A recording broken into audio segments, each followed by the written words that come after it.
Light को जब हम लोग किसी प्रिज्म से पास करवाएंगे तो वो 7 कलर्स में बढ़ जाता है। बस वही ये पूरा कॉन्सेप्ट यहाँ पर लिखा है।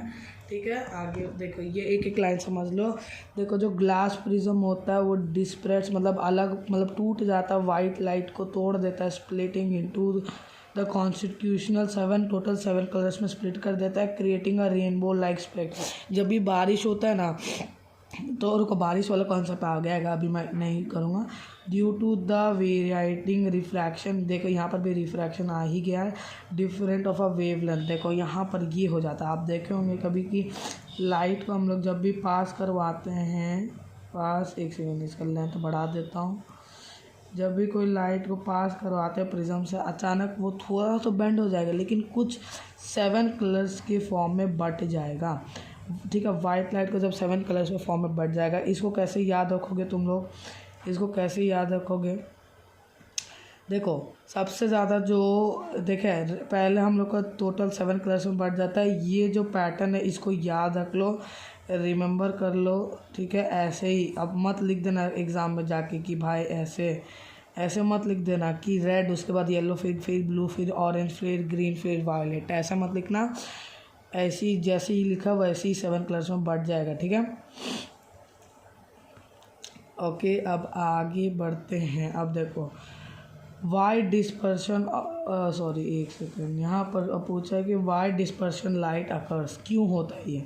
Dispersion of light occurs when white light passes through the prism, जब भी कोई वाइट लाइट को पास करवाते हैं प्रिज्म से, because different colours wavelength, different colours जो लाइट होता है आर रिफ्रैक्टेड, मतलब रिफ्रैक्टेड बेंड भी हो जाता है, बाय डिफरेंट अमाउंट्स, बहुत सारे अमाउंट पे बेंड हो जाता है।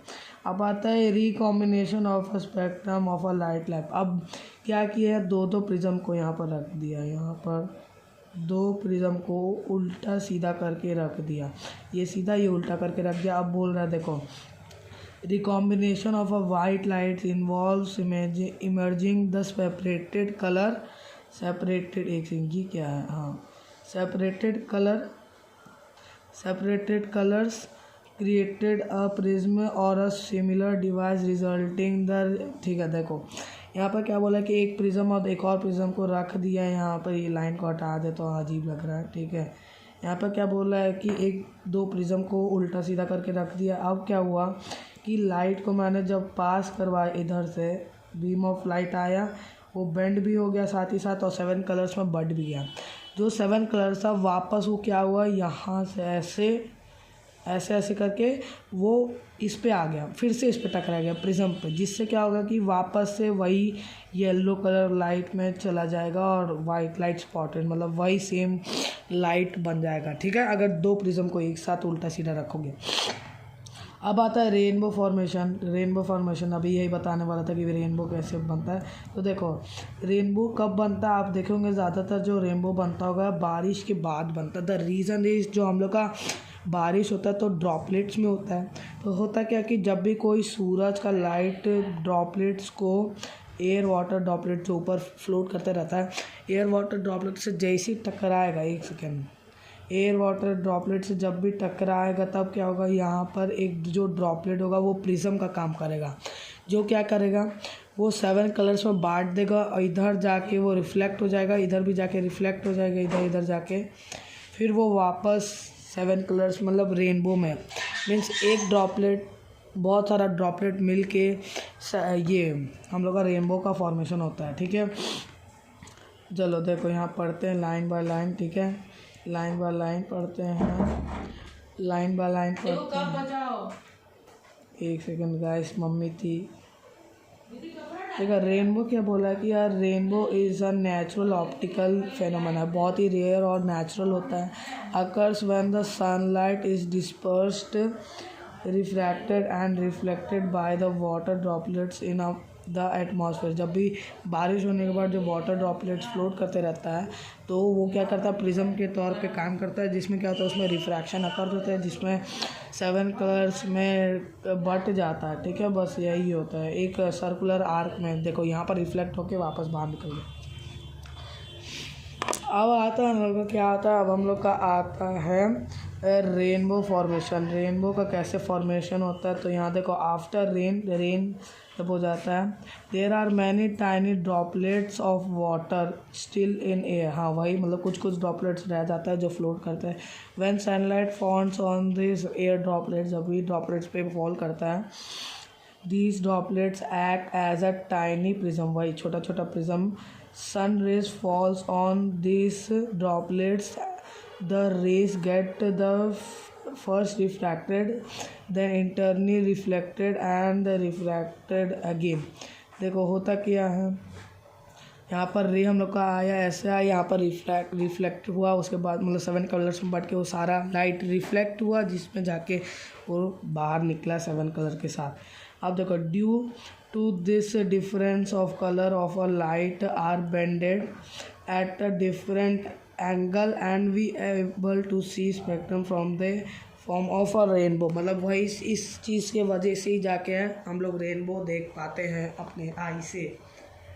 ठीक है, जल्दी से बताओ क्या ये टॉपिक समझ में आया, जल्दी से बताओ, जल्दी से। तो सबको समझ आया। अब आगे बढ़ते हैं।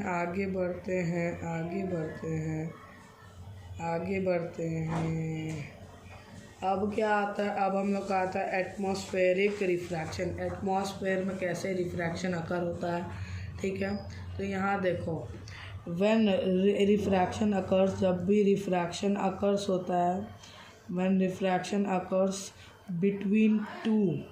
between two mediums and one of this medium is earth atmospheric, this phenomena is referred as atmosphere. देखो यहाँ पे क्या बोल रहे हैं कि जब भी रिफ्रैक्शन अकर होता है बिटवीन टू मीडियम में, दो मीडियम में जब भी रिफ्रैक्शन अकर्स होता है, तब उसमें से कोई भी वन मीडियम में अर्थ का एटमॉस्फेरिक होता है, ठीक है।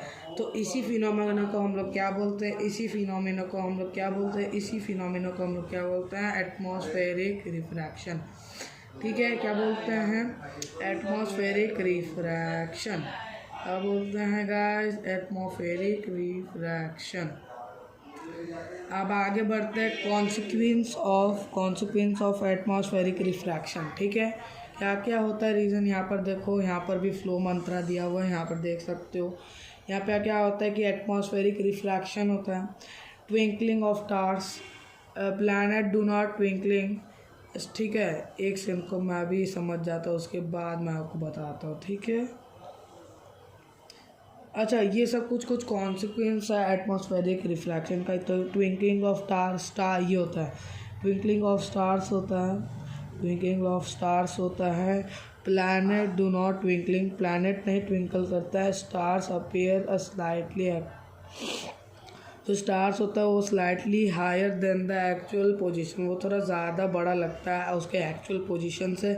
Advance sunrise and delays the sunset, जो हम लोग का सनराइज होगा तो वो बहुत जल्दी होता है, और जो हम लोग का सनसेट होता है वो थोड़ा लेट होता है। ठीक है। अब आता है हम लोग का स्कैटरिंग ऑफ लाइट। ये वाला चीज़ में उतना तो पढ़ने का नहीं है, ये वाला चीज़ उतना पढ़ने का नहीं है। आगे बढ़ते हैं, ठीक है। अब देखो स्कैटरिंग ऑफ लाइट क्या होता है। अब आता है हम लोग का topic scattering of light. Scattering of light क्या होता है, देखो scattering of light is a process, एक ये प्रोसेस होता है। स्कैटरिंग ऑफ लाइट एक प्रोसेस होता है by which the light rays redirected in a different direction as they pass through the particles in the atmosphere or another medium. The phenomena occurs because the light interacts in the small particles molecules, causing the light to spread out the variation। ठीक है, यहाँ पर क्या बोल रहा है कि जो हम लोग का स्कैटरिंग एक प्रोसेस होता है, इन विच क्या होता है, इसमें क्या होता है कि जो हम लोग का लाइट रेज होता है ना, वो रीडायरेक्ट होता है। जो डायरेक्शन से आ रहा था वो वापस रीडायरेक्ट होता है, मतलब वापस से उसको कोई डायरेक्शन मिल जाता है, जिससे क्या होता है, या तो एक और तरीका होता है, या तो जिससे क्या होता है कि डिफरेंट डायरेक्शन में वो जाता है। दे पासेस थ्रू द पार्टिकल्स, वो पास करता है पार्टिकल्स जो एटमॉस्फेरिक में होता है या तो अनदर मीडियम में जो प्रेजेंट करता है। ये जो फेनोमेना अकर करता है because light interacts with small particle. जो लाइट होता है ना वो इंट्रैक्ट करता है छोटे छोटे पार्टिकल से या तो मॉलिक्यूल से, causing light to spread out in a various direction. जिससे क्या होता है कि जो लाइट होता है वो बहुत सारे डायरेक्शन में फैल जाता है। ठीक है, ठीक है। अब क्या आता है, अब आता है scattering of a light depends on the type of the particle. देखो हम लोग का स्कैटरिंग ऑफ लाइट क्या होता है कि ये स्कैटरिंग ऑफ लाइट डिपेंड्स क्या क्या चीज़ पे होता है। देखो ये ज़्यादातर डिपेंड्स होता है वेरी फाइन पार्टिकल, बहुत ही छोटा छोटा पार्टिकल स्कैटर मैनी